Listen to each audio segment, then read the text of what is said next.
Start the revolution. In you the people have the power. The power to create machines, the power to create happiness. You the people have the power to make this life free and beautiful, to make this life a wonderful adventure. Then in the name of democracy, let us use that power. Let us all unite. Let us fight for a new world, a decent world. If you can keep it, the responsibility of a country is not in the hands of a privileged few. We are strong and we are free from tyranny as long as each one of us remembers his or her duty as a citizen. What's up, everybody? Welcome to the Chadman and Randy Show. This is our 20th episode. Might be the last. I think I'm dying. So Randy just got back from Las Vegas. I want to know all about it, man. Just hopped out of the car a few minutes ago. Well, about an hour ago.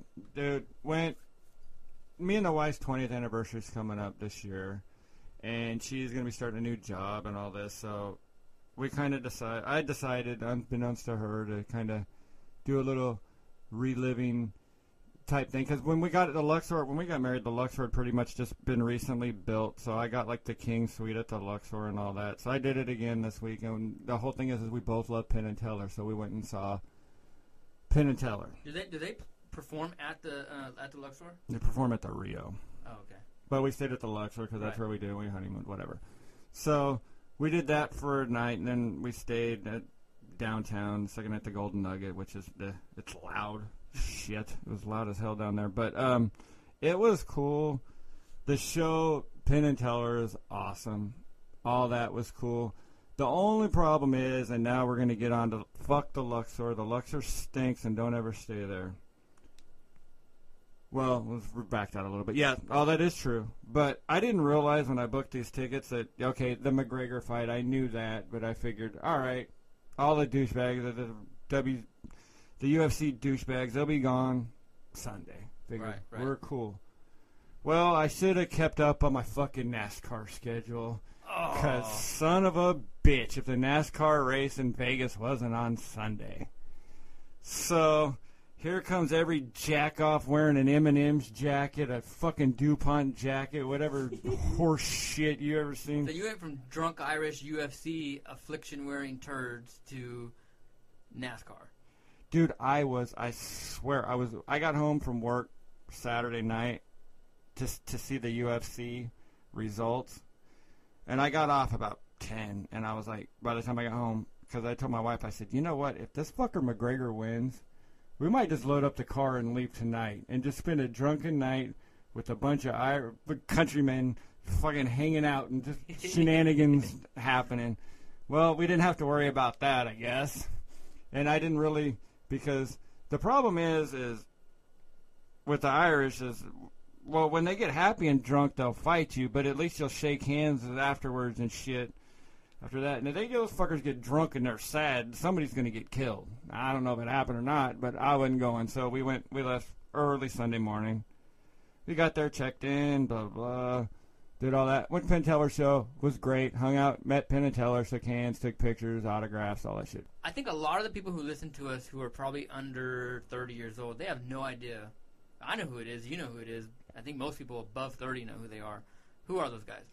Well, they're great street magicians. They were street magicians, and they've been on TV shit as much as anybody. I think people would recognize them from commercials and shit, right? One's really tall and was fatter. He's really skinny now, and the other guy doesn't talk.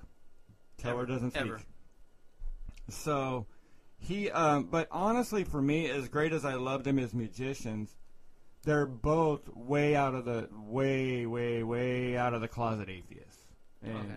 Oh yeah, and I mean, we listened to. My wife had never really listened to it, but on the way up there, we listened to "Every Day Is an Atheist Holiday," which is one of Penn's audiobooks, read by him. And he does. He does commentary because I bought God No while we were at the show again, just to get him to sign it. And shit, that book is only 240 pages, but the damn audiobook's 7 hours. So he's doing a lot of ad-libbing in that book. So. Show was cool. We're getting ready to speak with them and hang out, and I get a phone call on my phone it's got a Vegas number on it. And I was like, and all I could really hear is some static. So I hung it up. No big deal. Get a phone call back again from the same number. I pick it up and they say, "This is Luxor Security. Do you have, we have somebody trying to gain access to your room named Dalton Hamilton." I don't know why I remember this asshole's name, but some guy named Dalton Hamilton is trying to get into, do you grant him access? And I said, no access. And, okay, all right, cool. And then hung up. So we spoke with Penn and Teller, did all that. And then I said, you know what, I'm going to call him back because I want to make sure, like, for one, that number was actually the Luxor, the number that they called me on. So I looked it up online, dialed the number back, called them, and spoke with the security. And, of course, they're like, well, you know when somebody goes, well, who did you speak to?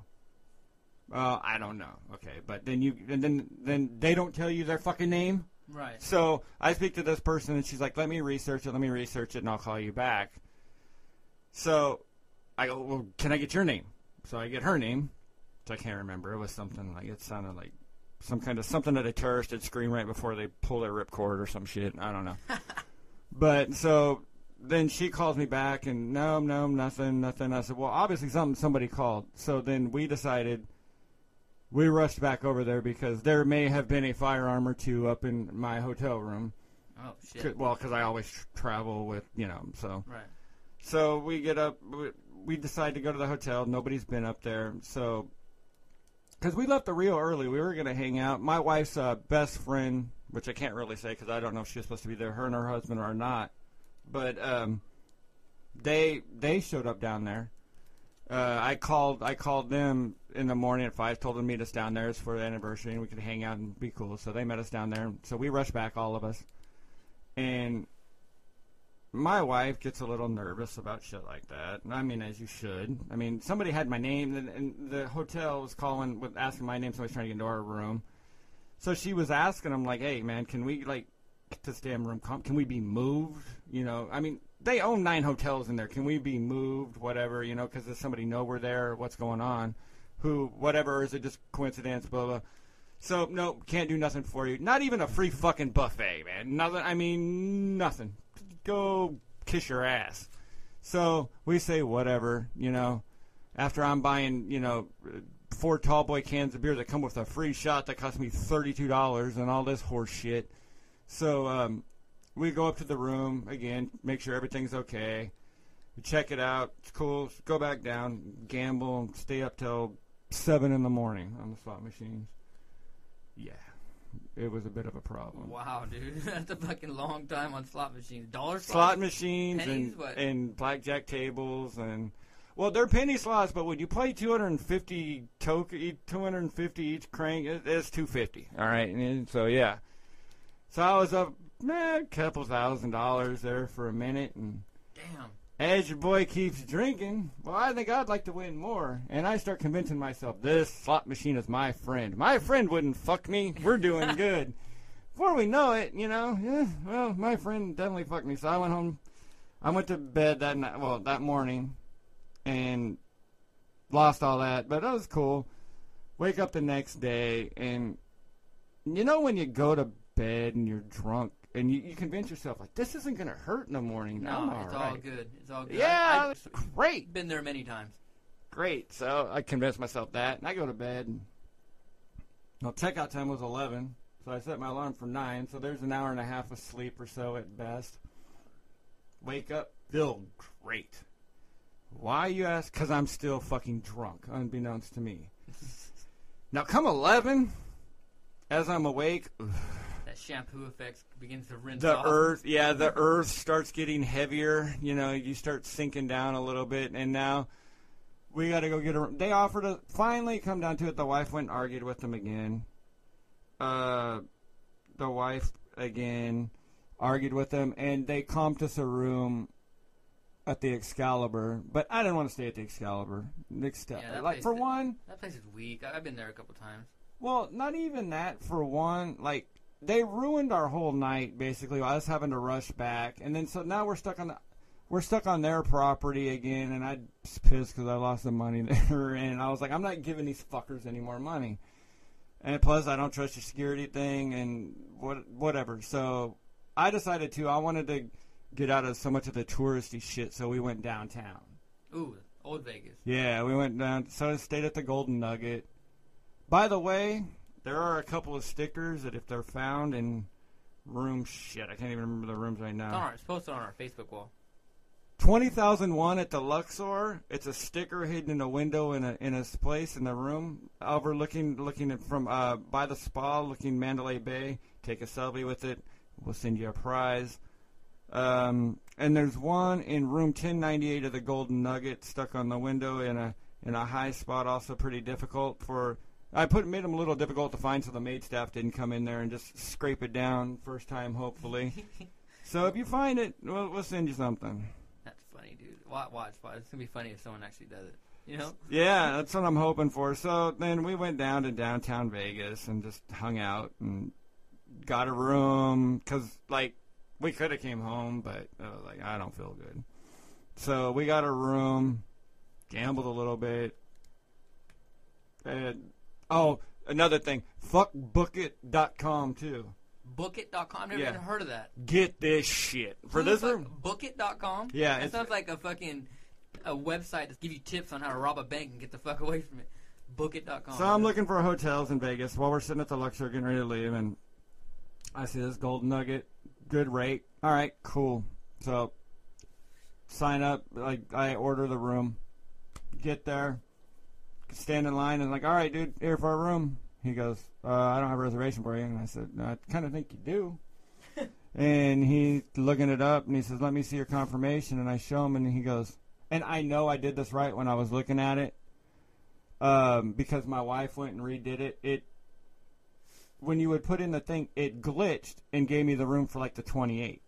Not yesterday. Not the 8th, or whatever it was. Whatever yesterday was. So I had a room that I'm not going to need scheduled for the 28th.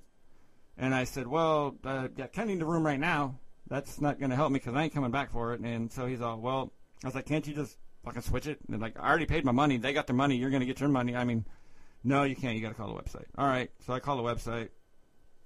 I'm on the phone with them for about an hour on hold. So, and so my wife's tried it 3 times just to see the website, and it defaults every day to the 28th. We'd put today's date in, the departure date, and, and the arrival date and the departure date, and it would be today's date, and then right with the last click, it'd put 28th. So this bitch, who sounds like she should have been pushing John Candy on that fucking Jamaican bobsled team, she fucking comes down with, okay, what we can do is we can change the room reservation to another casino. We don't have this casino. And I said, no, that's not good enough.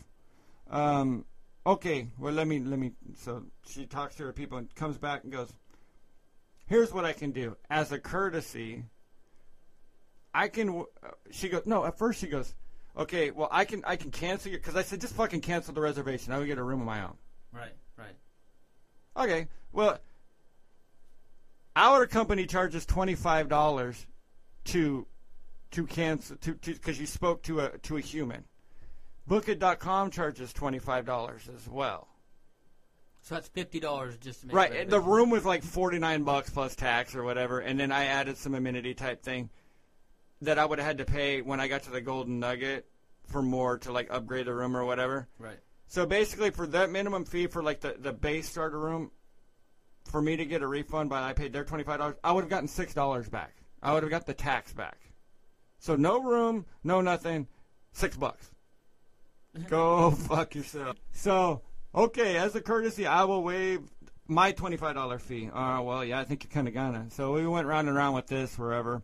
Finally, all right, I got her fee off. I got my $6. And so I got $32 off of that. And I'm going to call the bank and I'll dispute that shit tomorrow because I wasn't going to deal with that broad anymore. So we ended up getting a room and pretty much just crashed out yesterday due to alcohol poisoning, I'm sure. I know. I was trying to get a hold of you. I was like, damn. I was in bed at 3 o'clock. I went to. No, it was later than that. I was in bed at 5 o'clock, and my wife's like, "Dude, you cannot go to sleep because if you go to sleep that early, your ass is going to be up at 2 in the morning." And I thought, well, maybe I will. Maybe I will wake up at 2 in the morning. She's asleep. I'll sneak down to the casino. And bullshit. She went to bed after I did and woke up before I did. Because, I mean, we left there about 6:30 this morning. Nah, it was later than that. We were going to, but by the time we got up and around, it was like 8-ish. And then we're driving through, and I said, well, tell you what, let's stop at Whiskey Pete and get something to eat, and let me play a little bit and see if I can get our vacation paid for, our little mini vacation. Right. So, yep, ended up, got one hit, and ended up getting the vacation paid for. We broke even. Nice. So, yeah. You got some good luck gambling. You know I never win, ever, and I do everything right. I saw your UFC fucking picks, so I know you don't win. No, Jesus. What? Fuck, dude. I pick every loser, man. And you saw it with the NFL. Well, dude, we'll just go together, and I'll fade your bets. Okay. I'm good with that. Dude, I do everything right. I study before I go to Vegas. I'll study shit and be like, okay, here's how you do this. Here's how you do that. Obviously, with slot machines, you're not going to have there's nothing you can do. But, like, roulette. I like playing roulette. You know my problem with that is that I won big one time. And, like, a dumbass didn't cash out and fucking lost it all. And ever since that, I want that feeling again, and I never win. I suck, dude. I don't know what it is. Chadman can't gamble. Here's the thing. Nobody really wins. They don't keep building those big, tall fucking buildings. You know what tripped me out? Dude, I haven't been there in a long-ass time. It tripped me out how far the strip has stretched out. Because before it was that hill, like in Jean. Not Jean, because Jean's where, like, the Gold Strike is. But there was a hill up there right when you would come down into Vegas. And it seemed like a big-ass far distance before you got down there and got to the... I mean, dude, they're building a casino right there at the break of that hill. Yeah. And the strip's extending that far out. I mean, it's going to be sooner or later. Dude, it's out of hand. I'm thinking about going there. Well, we are going there on New Year's, which is going to be Have you ever done that before? Oh, no. It fucking sucks. I'm sure it will. It's so many people, dude, and it's so out of hand. Dude, and I haven't been, like, basically, we got married 20 years ago, and then a few years later than that, like, one of my friends got married there at the Rio, and we hadn't been, in probably a good 10, 15 years. I can't believe how corporate everything has gotten. Like there's no really, like, they used to have, like, their own restaurants and their own coffee shops and shit. And now it's Guy Fiero's or it's like fucking McDonald's, dude. McDonald's, yeah, that's pretty bad too. Caesar's had a food court like that. I was surprised. I think they just put But, I mean, you used to go in these hotels, and it'd be like their little coffee shop and their restaurant where you would get a specialty. And they're like, well, fuck that. We're selling this. I mean, we went into Whiskey Pete. The Whiskey Pete used to always see that sign, $1.99 bacon and eggs breakfast. Right. That's a fucking IHOP now. $14 a piece for fucking pancakes and sausage and, I mean... Caesar's has those shops, and there's a cheesecake factory where there used to be something else, too.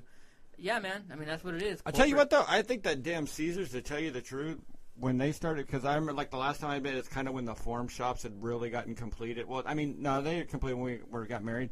But if you think, I would say that's about when the downfall started is because of those farm shops, because they brought in those chains. And then that just spread. And there was Planet Hollywood that had a restaurant in there. And they brought in more of these stores and everything in these chains. And I'm telling you, because... when you walked between, like, Mandalay Bay to the Excalibur and all that, it was just, and it's all chain shit. There's that loop. I don't know what they call it, but it connects, because they're Mandalay Bay, Excalibur, and then Luxor. They're all connected. It's like this loop that you can walk. Right? And it's got, like, shops and bars. It was so windy and shit, we never went outside other than... No, it's inside. I know. Yeah, it's covered with the walkways and stuff. Yeah. It's like being in an airport.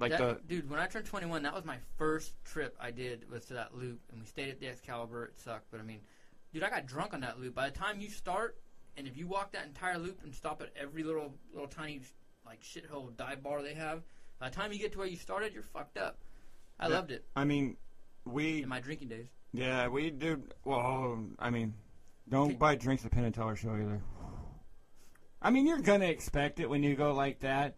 But I think my wife's, her friend's husband bought 4 shots, a shot for each of us, and, like, a drink for him and her.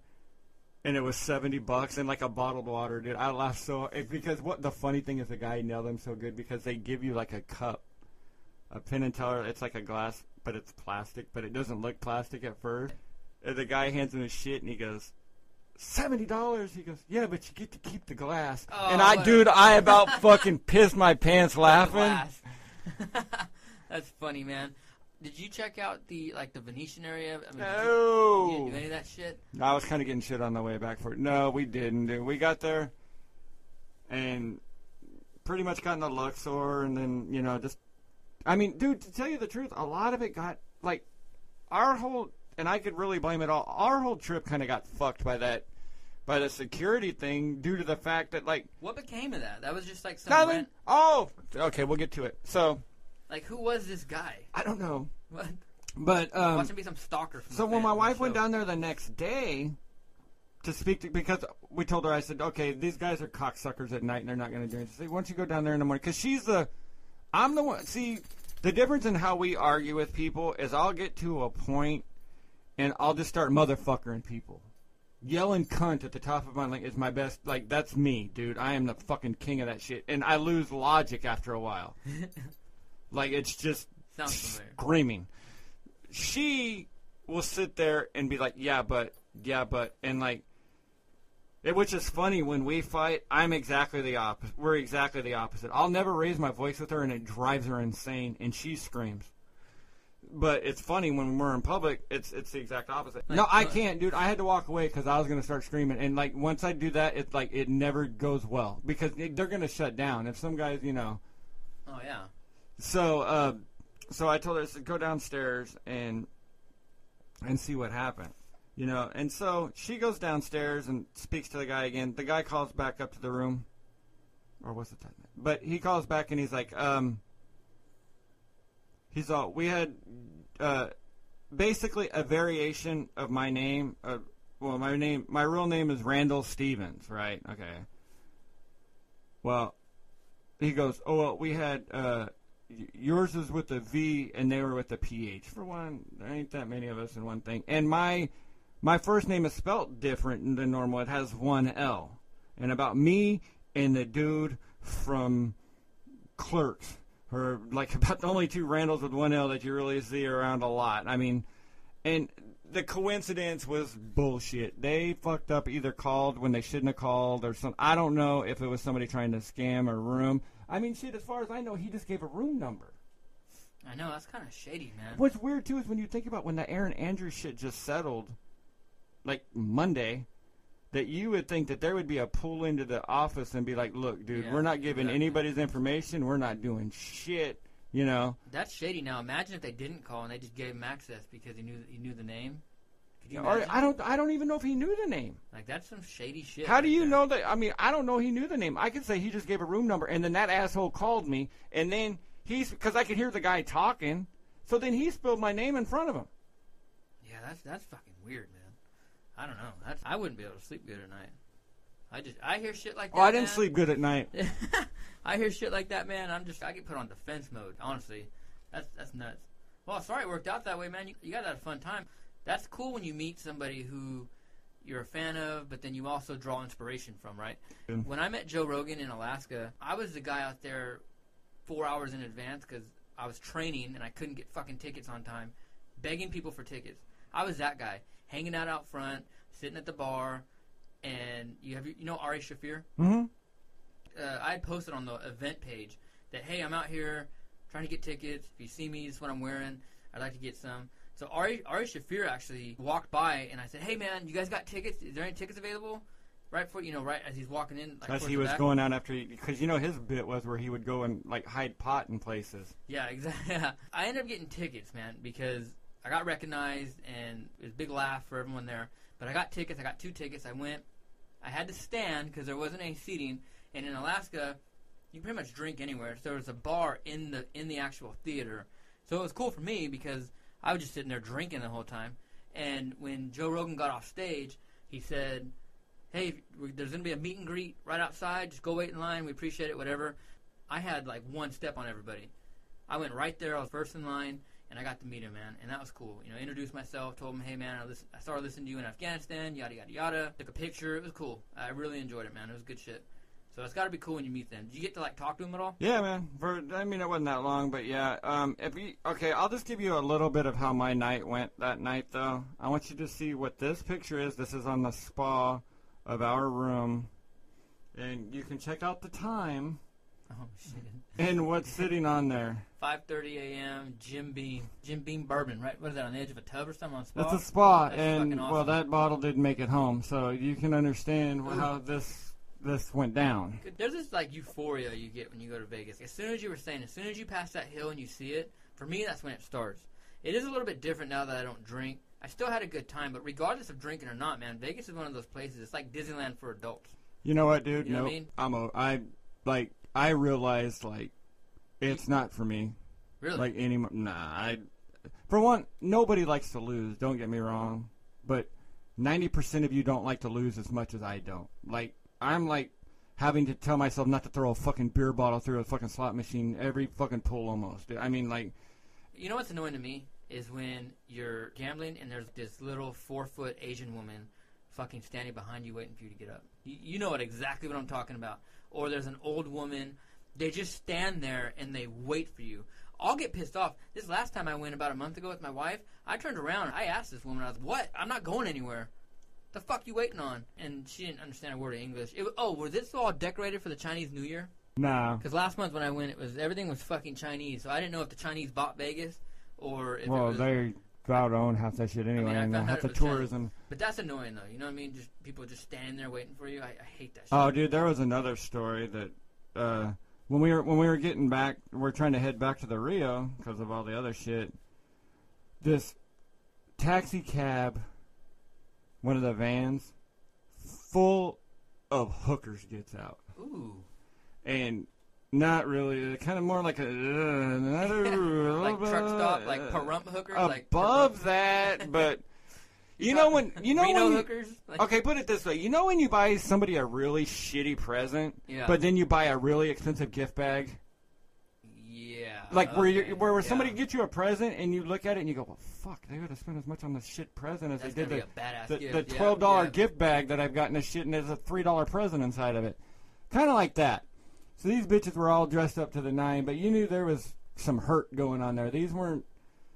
Take that dress off. It's like a roast beef curtain. So. Yeah. Well, you know what? You didn't necessarily have to take the dress off because this is the story I'm getting to.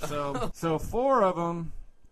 It's funny. There's a group of Asian dudes behind us, and a couple black dudes in front of us, and everybody's just kind of shooting his shit a little bit.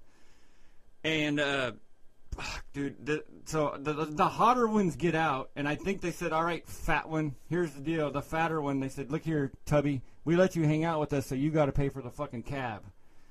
So the big one kind of bends over a little bit to pay the cab or whatever. Well, first, hold on real quick. Tits hanging out. I was like, look, it's a titty. And the black dudes, titties! They're yelling, and the Chinese guys are fucking yelling and shit. And then, so we're laughing about that. And they're like, somebody put that tit up! Fucking something. And then, so she bends over because either she drops something, she's tipping the guy in the cab. Full butthole, dude. Just her asshole sticking out, dude. I mean, that shit winked at me, dude. And we're laughing. And then here I start with the fucking, there's what trapped Boba Fett. Fucking let him out. Blow that shit up. And then, I don't know if you've seen the Damn Daniel videos. Damn Daniel. Yeah. Well, my wife started, and then a fucking Asian dude's behind us, dude. Those motherfuckers must have watched everything that's ever been on YouTube because they were pulling up, yelling at this bitch every fucking catchphrase of every video. Every vine, every fucking... Yes, for the last 25 years, or ever since the internet has been invented, dude. And and then this black dude in front of me was laughing so hard because I was like, "Damn, your butthole's showing!" I yelled it really loud, and this motherfucker just starts laughing. He's like, "God damn!" He's all, "Dude said butthole," and I forgot that's the funniest word on the planet. And I'm like hitting my wife, going, "Look, see, I told you." Because I'm sorry, when they're describing shit in butthole, it makes me laugh for some. What'd she do? Just write it off? I don't know, dude. Like, I think she was kind of owning it or whatever. We were all like. She was beyond us. We were doing so much. All of us were doing so much shtick by then that it didn't matter, like, what she was doing. That's Vegas, man. Dude, I enjoy it. I don't know. I just remember I may not, and I can't really say why publicly right now, but I may not be able to go on New Year's Eve, come to think of it. I might have to change my plans, bro. You know what I wanted to do? Damn. I don't even think. Yeah. Damn, that sucks. What I really wanted to do. What's up? But I didn't. See, when I get there, I want to park the car and not get in the car anymore. Like, at all. But I also don't want to pay cabs because that shit just burns my ass too. Uber, Lyft. Same thing. I don't like leaving. To me, that's wasted time. A lot of it and whatever. I wanted to go to the goddamn Trump just to see, like, if there's Donald for president shit hanging in there, if there's people outside protesting. But I heard that they don't even have casinos in those hotels. It's just a hotel. I think it's got a casino in it. Really? I want to say somebody told me a long time ago that there's no casinos in the It might not. I don't know, but there's shit around it. But I just wanted to go. Like, and I was even thinking about it yesterday about trying to book a room there, but then I was too tired, and I was like, oh, bookit.com, this sounds good. And then I go, hello. I'm willing to bet that hotel has probably got, I bet you it's got more reservations in the past 8 months. Sold out today, because I was like, should we do one more day? That's good for business. If in anything, we were talking last episode, on episode 19, about possible, reasons why he got in the presidential race. I mean, I bet you his stock's gone up pretty much. I mean, well, it's kind of like the people who love him, the people who hate him. You know what, though, to tell you the truth, I almost think that dude is so big about, like, reputation and everything that if there was an open booking for that day, that he would just eat it and leave the room open just to make people believe that everything is sold out, because then they'd want it more. The business tactic, Yeah, I mean, that's what I'm saying. You make it in demand. And so I don't know, but I wanted to do that, but that was, like, there's, like, when you add hangover time, and, because, I mean, seriously, when we got, like, there wasn't a lot of time, and, I mean, of course, staying up till 7, 8 in the morning kind of screwed that up with the next day. But when you add the show and everything else, the one thing I don't like about, like, the shows, too, because I used to go to Vegas all the time with my parents, but we never really did shows. I mean, I'd go to a fight because they'd get comped for, like, boxing tickets and stuff like that. But I don't really like the show aspect of it, though, because of having my day planned for me. Yeah, you got to plan around it and shit. It's kind of free-flowing when you're there. I mean, because there's a chance. It's like, if I'm really winning some decent money here, I ain't going to this goddamn show. It's over. See, it's the exact opposite with us. My first 5 trips with my wife, we would get there, and I'd be drinking. Like, I would buy a 6-pack right there right by Prim. I'd buy like a 12-pack. And I stopped at Fast Trip on Ming and bought a fucking 20-pack of bottles. And yeah, see, I would buy one in Prim right when you get on the border, and keep it cold. And as soon as I get to the room, I'd just start pounding them. So I'd already have a buzz before I'm even out of the room and unpacked and dressed for the evening. So typically I'd be blacked out way before the night was over with, and that was never good.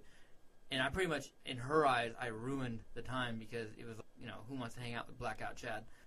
But so I eventually tried to compensate those times by taking her to shows, and our first show in Vegas was Jay Leno. And this guy, they had like this a cappella voice group that obviously failed on The Voice but got like a spot in Vegas. Mm-hmm. They were the worst, man. People were leaving because they were falling asleep. And by the time Jay Leno gets up, he gets on stage, his hair's all messed up. He's clearly shit-faced. Dude, I saw Jay at the fucking Love Ride with a Foo Fighter concert. Really? Dude, Jay Leno is a fucking walking disaster unless he's getting ready for the fucking... I mean, not to say that that's a beautiful man on The Tonight Show, but shit, you get him out on his own...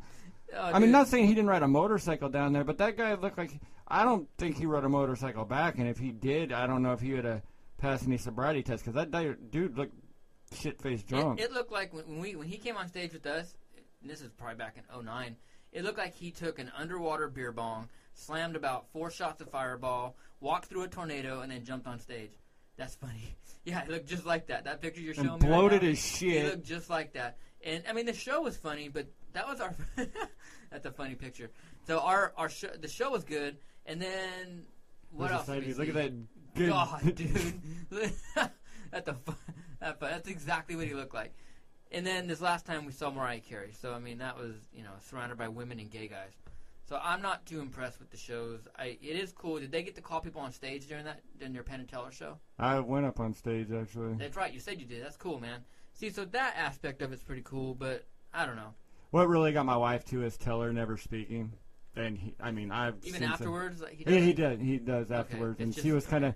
And I was telling her, too, I was like, living with a blowhard like me and my friends who talk so much that when you hear that dude talk, it just shows you how many words we waste. And as loud as you think you are and as articulate as you try to get a point across, that if you conserved your words, people would listen to you so much more. Because Penn talked for 2 hours while we were at that show. Shit, hardly took a breath. I mean, that's what he does.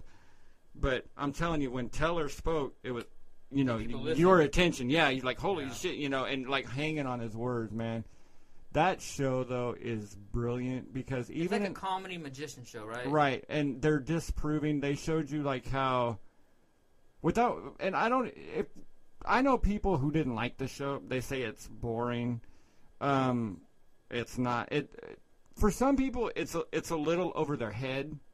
Well, because they don't want to have to fucking think. Right. People want to go there and see Chris Angel fucking... Well, you don't want to get, shit-faced drunk and be sitting in there and, like, looking for... Here, I'm going to make these tigers disappear and fire and all this stuff. Because a lot of the stuff they're tackling is they're skeptics above and beyond. I mean, yeah, they debunk a lot of shit, right? Well, I mean, they had a TV show for 12 seasons. I don't know how many seasons, called Bullshit on Showtime, where they would go through and our vaccines bullshit is this, and they would get scientists in. And debunk it. I mean, one of the bits they did was about how you can go to a psychic, a faith healer too, and like where they can call people out of the audience and say a certain, and they just debunk a lot of shit. I'm getting a yeah. Is there somebody in the audience who they did a bit where when you walk into the door they have a cup. And it's a big 55-gallon drum, and there's about 4 or 5 of them in there, and it says, take a cup and grab 3 or 4 cards. I forgot what it is. So what he does is, during the show, he goes, all right, now get your cups. Now what I want you to do is fold this, fold that, fold this, tear it in half, throw out this card, throw out these cards, throw out this many cards. He goes, shuffle to the bottom, through to the bottom, throw this out, throw this out, throw this out. And then he goes, let me guess that you guys have these. Well, no, but not all of us had it. But a third of the people in the audience did. And I see so where he hit his number. Right. They look, holy shit, it's a miracle. And then you show those people and you interviewed it and, like, just showed a bunch of, like, just stuff that is bullshit that, that people take for granted. Or people just are too ignorant to see that it's bullshit. Yeah, I see what you're going with. Well, yeah, it's a lot of it over their head because you're not. There are magic tricks, sleight of hand, and like disappearing, but it's a lot more about other things. And then things might not. I'll tell you what was brilliant, and me and my wife pointed out, is at the beginning of the show, Penn pops on, and it's a video and he goes, "I want you guys to take out your cell phones." And we're going to do a bit with your cell phones. Turn it up as loud as you want. Do all this shit. And when we first come out, our first bit's going to be a cell phone bit. So everything they did in this show, and if you see it, and we're going as a show again, I'm telling you, you start watching everything. Nothing they did was a wasted. They were controlling the crowd and making you do what they wanted every moment of the show. Nothing was wasted, which led into the other thing. So he gets all these people out there with their phones. They come out. They snap their pictures, blah, blah, blah, blah, blah. That's done. You didn't see another phone for 2 hours. Wow. And I sat around the room and I said, I was all looking, I was like, when's the last time you have not seen some asshole on his phone pop out their phone? Yeah, I hate that. Within 2 hours. Yeah, not to mention because it light up the fucking arena. The arena's black except on the stage. But the way they did it, they set it up. Everybody got their phone out, got their pictures taken care of. Boom, boom. And that's done. And like... Yeah, everything was for a reason. It's like reverse psychology. It was. It was total. It was brilliant. That's cool. Now, see, most people don't want to go to shows like that. See, people are so fucking dense, man. They want to go to Vegas, fucking get their drink on, get their sex on, do their fucking rails of blow, whatever they got to do, whatever their kick is, and then go just party out. They don't want to sit there and go to Vegas and have to think. You know what I'm saying? And I think that's what sets those guys aside. I wouldn't mind checking that show out. I get to pick the next show we go to. I'm kind of tossed on a few. You know what's amazing? Go see Sabbath in October or September. Sabbath? Sabbath's playing MGM in either like September or October. Supposed to be the farewell tour, but I think they've done about 9 farewell tours. But dude, fucking kiss slot machine. All right, enough of Gene and Paul taking my money because that slot machine. Oh yeah, I did. Did your wife play the Friends one? She sent that. She No. She tagged Libby in it, and Libby's like, I didn't see that. We had stupid ones at Caesars. It was like, what was it, man? CSI. Like people are drawn to that shit. I'm telling you, if you would have walked around there somewhere, you'd have found it. Because you went to all the different casinos, and they basically had the same machines everywhere. That's the other thing I don't like, dude, is for one, to me, we used to always, me and my parents, like, we used to like going to Vegas because in Vegas you got the clink of the money hitting the machine. The change. Especially when you're playing dollars. No, it's all papers, and that was always the Indian casino that you always got paper. Are there any more? There are none in Vegas. Not to anywhere I went. What about even downtown? No, we went down. We went basically into every casino down. Well, we didn't go to El Cortez. We didn't hit the ends, like the El Cortez, and we didn't go to Union Plaza. But all the little shitty, dirty ones in between, and like the Golden Nugget. No, dude. Yeah, because you used to get cups. You know, you used to go there. They give you a cup. You know. Hell, one of the bits was when you were a kid is you collect the cups. Right, you collect the cups, and you'd sit there. And I mean, I was 17, 18 years old walking around with those cups. I remember. That sucks, man. That just, and a lot of people who are, I guess, in their early 20s right now, they don't even know what we're talking about, man. Well, and the weird thing is like, they look like video games now. Like, they don't look. Some of them, dude, I can't even understand them. Half of them, you don't even know what they're paying out for. No, and they got, like, the fucking gems, and there's, like, different diagonal patterns. What I don't like are the ones that are Mystic Realm, and you go and you fucking play it, and there's a million possibilities. But, of course, when you play, you don't get... You know what I'm talking about? Yeah. I really love how the machines are like a penny. But then it's like, well, yeah, no, not really. A penny, but a minimum bet. But you got to pay 40 cents to start it or whatever. And then, but the rubes get it. And the thing that's funny that I know these dummies aren't getting is, say, like this machines I was playing. It's like 250, because they were like penny thing, but you're paying 250 credits for one spin. Well, you win frequently. But what these rubes don't realize is you put 250 in, you won 200 back. Good job. Everybody's a winner. You won, stupid. They don't get it. You don't get that you lost 50 cents on this transaction here, dummy. Exactly. And then before they know it, they can't figure out why their money... That's brilliant, too, actually, because there was machines in the back. Like, the cool thing about that they did a little bit more downtown is, like, like on the strip and everything. Like before, it used to be there was the dollar slots over here and the nickel slots here, quarter slots there. Now they're all mixed in. Downtown Vegas has still got a lot of that left. The other thing I found really, like, I didn't play that many table games because I don't have them anymore. Right. Thank you. When we were at Caesars, there's like a little bit of areas where they'll have roulette, blackjack, but that's it. I mean, they're not like they used to be, man. No, and that shit, it's because they don't want to pay the dealers. You think that's it? I bet you 1,000% that's what and do you think it's because not a lot of people are actually going to Vegas to gamble anymore? Do you think they still are? Do you think that might be? But do you think a vast majority of people go to Vegas to just party? No. Really? Because I was thinking maybe that might be it. There is that aspect of it. Don't get me wrong. But I'm gonna tell you what. You get a couple of drinks down one of these assholes' throats, and there they go. They're gonna start throwing cash. Not to mention, you get one person in that party group that decides that they want to go throw cash. Somebody's going to throw cash with them. Or the one guy that just knows he's not going to get laid because he's got no game, and he's just like, fuck, I better go gamble. There's always that one guy. I know what you're talking about. What really is funny to me are the giant slot machines, man. They're like the size 12 feet by 8 feet. You just want to walk up and go, I bet you're from fucking Kansas, huh? You fucking tourist asshole rube. They're all big and shit, and it's like, and Libby kept trying to get me to play those. I said, why? I said, it's just big. It's not... She goes, but look, the prize is bigger. I said, no, man, it's the same fucking thing, dude. It's just big. My wife fell for that. You know, the other thing that I find hysterical when you're there is just the different states of humanity. Like walking around there, because I was, unbeknownst to my wife, I was waiting for her friend and her husband to show up, and we were at in between not Excalibur, but the Luxor and Mandalay Bay, one of those restaurants that, like, slices. I think it's some Italian pizza sauce type joint.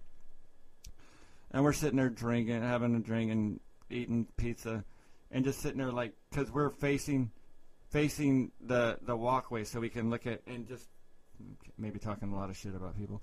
But the dress, like, how it goes from some bitch thinks that she's a Kardashian, to some broad who's like got dirty feet and barely wearing shoes, and she's 300 pounds overweight wearing cutoff shorts and everything, and they're all mingled in the same place. It's fucking hilarious. Yeah, dude, that's what we were saying. Remember? Okay, so we kind of talked about Vegas when I went last month for Valentine's Day, and I think I said Vegas, dude, is the one place where you'll be sitting there and you'll see a group of hot ass chicks walk by, and you'll be like, damn.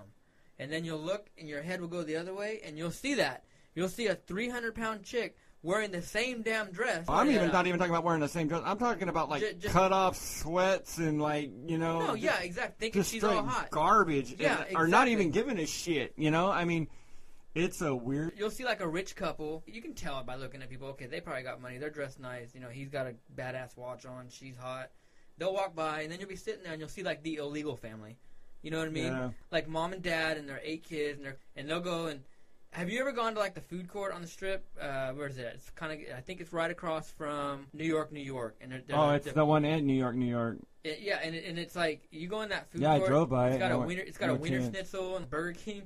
You look at that crowd, and then go to Bellagio to their food court. Right. It's so funny, and it's just, like, right next to each other. Oh, dude, you want to talk about a difference, though? Go from, like, you know, the Luxor, Mandalay Bay, and then go directly downtown into those little shitty, like, Mardi Gras casino or what, just those little... Those are where the locals go, though, right? Yeah, no, those aren't even the locals. The locals have little places off to their own. This is degenerates and shit, and, like, and to see the whole... Your local crack dealer who came up, and now he's going to Vegas for the weekend. It's kind of like, where... white people want to go tour the ghetto, but they want a protected tour type thing, you know, like, it's seedy and dangerous, you know, like in vacation, like the Chevy Chase, you know, like when they're driving through East St. Louis, and he's like, "Excuse me, gentlemen, can you give me directions to the freeway?" And that black dude walks up, and they're stealing his hubcaps and shit. Exactly. He's like, "Fuck your mama." Okay, Fuck thank you. Yeah, I mean, it's like that where you want you want to feel like people want to feel that they're dangerous, but it's kind of protected. I mean, you do notice the thing. Dude, to tell you the truth. We got to the Golden Nugget yesterday. I was like, I'm going to go to the bank. Because I was like, fuck, I need to find a bank. I don't want to pay these ATM fees at the casinos. Which I didn't realize they weren't that bad. But they used to be like when you would take money out, they'd charge you fucking like $35. Yeah. No, it was like $35. Really? Like, yeah. This is before ATMs got really, really, you know, big. So there's Bank of America, big old tower about 3 blocks down the street. When we were driving in, I realized that between the Golden Nugget and where I was the police detention center. So I really don't want to go get cash, walk by and go get, because I'm not going to get the car out to go do that. I'm not going to walk by and go get cash where they're letting assholes out of, you know, who just got out of the drunk tank or whatever. So I was like, that idea is finished. So is that an outdoor detention center? No, it's a big building. It's a tall building. Indoor? Yeah, I mean, the damn police bus is there and the lights are shining and shit. And I'm like, yeah, I'm pretty sure this ain't, you know, like, nah, I don't think I'm going to go get. And you watch, when you're walking up, you see hookers, drunks, cokeheads like being let out or whatever, kicked out of the door, and you're like, no, dude, no, I'm not going to get cash right there. I wonder how many people on average get arrested per night. Oh, dude, it's got to be out of hand.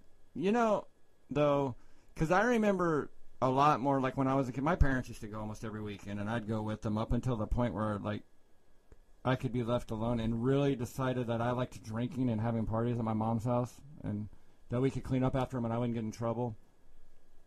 So I remember a lot more of, like, older, classier Vegas. Like, or it's still, don't get me wrong, but it was, put it this way, you know, like, I know what you mean. You know, like, your home now is, like, you could stick your finger and go right through the drywall, and everything's, like, it's not, but are you going to an older, solid home, and shit's made out of oak, and you can't break shit, and you shut the door. Plaster walls. You shut the door, and it firmly, boom, it has that loud sound. Yeah. Now, you fucking shit vibrates, and the doors don't weigh anything.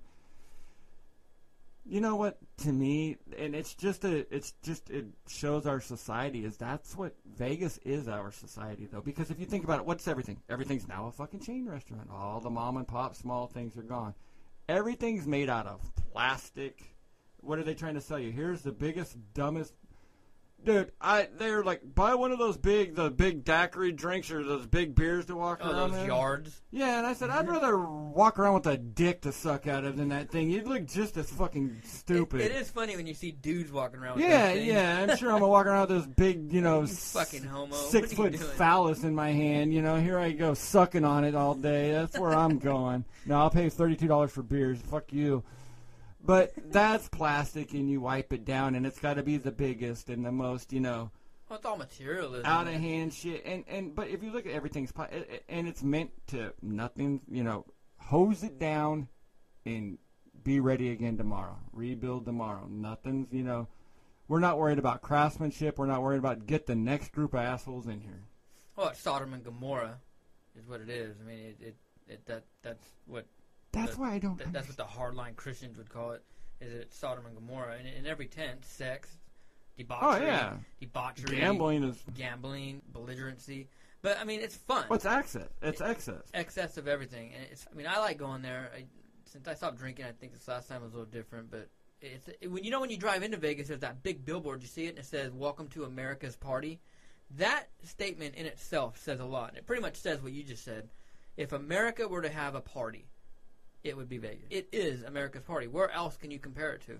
I mean, New Orleans is pretty rough and rowdy, but that has its own thing. And if you look at Vegas, when it's nighttime and it's lit up, that's the party. It's drinking and all that. Yeah, it's kicking. Then when you see that city and the lights are off, that's the hangover. It's fucking looks like shit. It does. Everything's faded.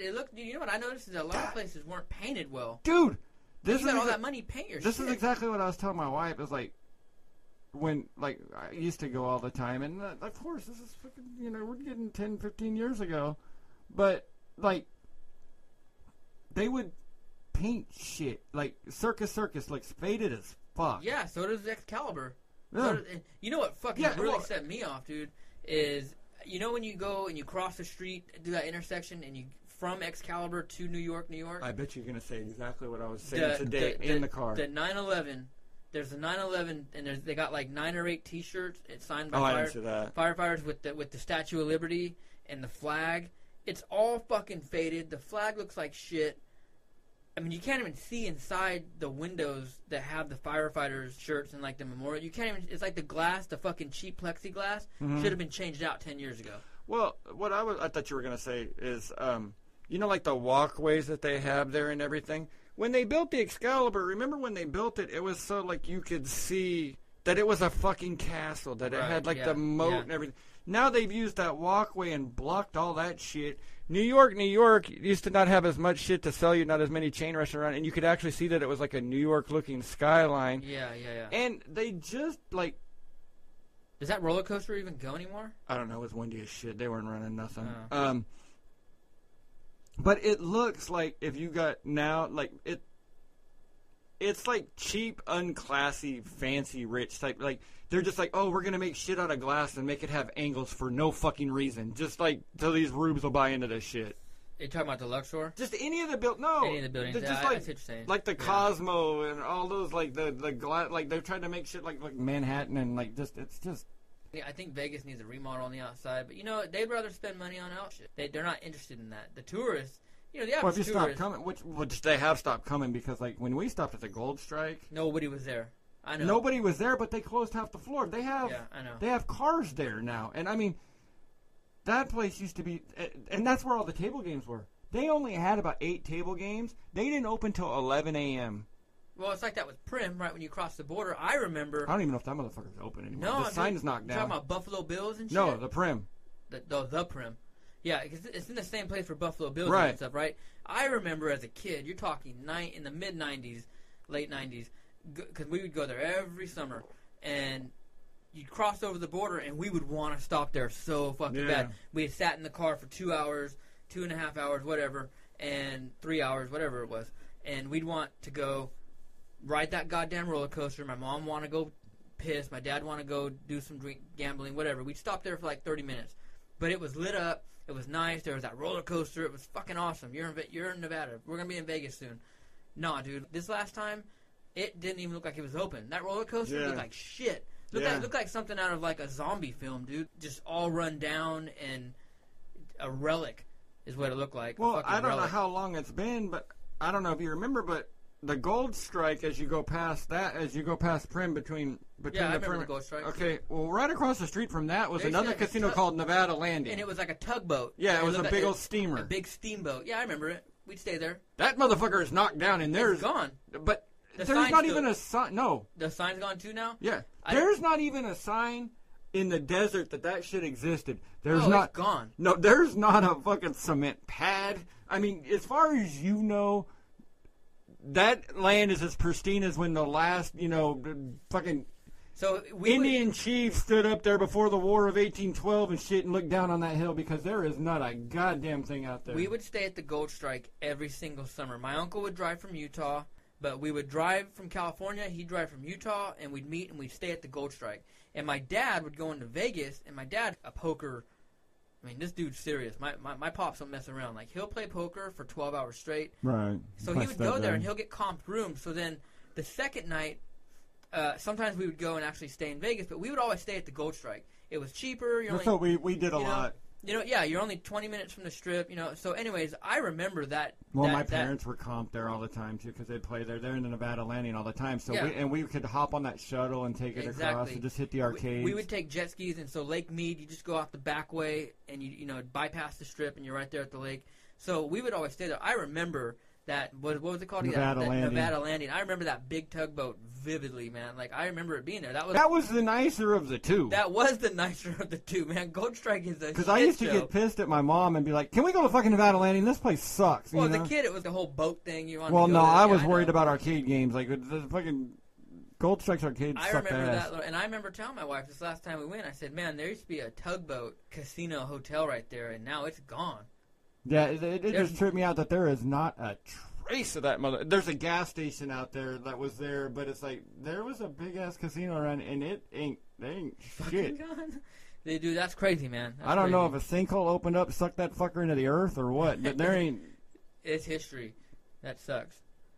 Damn, dude. Well, I'm sorry your trip kind of sucked like that. No, it was great. It sounds terrible, but it was fucking great, actually. And I'm feeling better now, finally. It's cool because both of us went within a month, and I think we kind of had somewhat of a similar experience as far as what Vegas is. It's sad for people who have gone there a long time, but still, someone's listening right now who's never gone, and they'll go and have the time of their life. I mean, Vegas is that place. It's a Disneyland for adults. It seemed like it was a good time, man. I was planning on going in December, but I don't think I'll be going now, and I can't say publicly it sucks, man, but looks like time isn't going to do me any good. That sucks. I was really wanting to go. No, dude, it's a fucking disaster on New Year's. New Year's sucks. Tell you what, you don't want to go. You don't want to go Thanksgiving. Dude. Really? Thanksgiving dead as shit sucks there. ass. Really? You want me to tell you what you can do on Thanksgiving on that freeway? Seems like if you pack You can get out of your car and picnic on the side of I-15 and toss a football for a long period of time. Really? Because Why? we've done it before. Then again, if you wonder if every other asshole in their car is getting out of their car doing the same shit. Dude, it looks like, Independence Day when the fucking people are outside of their car and just out there hanging out. And like Walking Dead when all the cars are all stopped and shit? Dude, yeah. I mean, like, seriously, it sucks. Damn, dude. New Year's is shit, too. New Year's is terrible. Any of those big days, it stinks. April 2nd, the Fox Theater here in Bakersfield. Bakersfield rocks the Fox. 5 great bands. You got local band, the Aviators. They were on episode 18. You want to check them out. Kings of Carnage, are all-military metal band. They were on, I think, episode 12, 8 or 12. I can't remember. And you got Il Tiempo, Art Machuca, and Edema. Tickets are $25 at the door or on eTix. Join us. We're going to be there streaming live, interviewing the band. It's going to be a good time. And this Friday, March 11th, the Aviators are having their 3rd album release party at B-Riders on White Lane here in Bakersfield. Now, isn't to the Fox, the tickets are like $18, so it's $25 out the door because that's with your convenience fee and all that. I think the tickets are $25 in your hand. Yeah, $25 in your hand are the tickets. It's going to be a good time, man. It's going to be a great time. I just wanted to say that because then people think, shit, I got to pay $25 and then a convenience fee, and then half the time the convenience fee is like, you're $50 a ticket. No, it's $25 out the door. And then there's going to be an after party in town at the DoubleTree at the Club Odyssey. I think it's actually called something else now. Don't quote me on the name of that. But anyways, check it out. And then this Friday we'll be at B-Riders on White Lane here in Bakersfield for the Aviators album release party. So check all that out. We need you guys to interact. ChadmanandRandyShow.com. Interact on our webpage. Interact on our Facebook wall. We're killing it on numbers, and we couldn't do it without you guys. You guys are really making this show happen, so thank you very much. Thanks for listening for 20 episodes. We appreciate it. Chadman and Randy, out.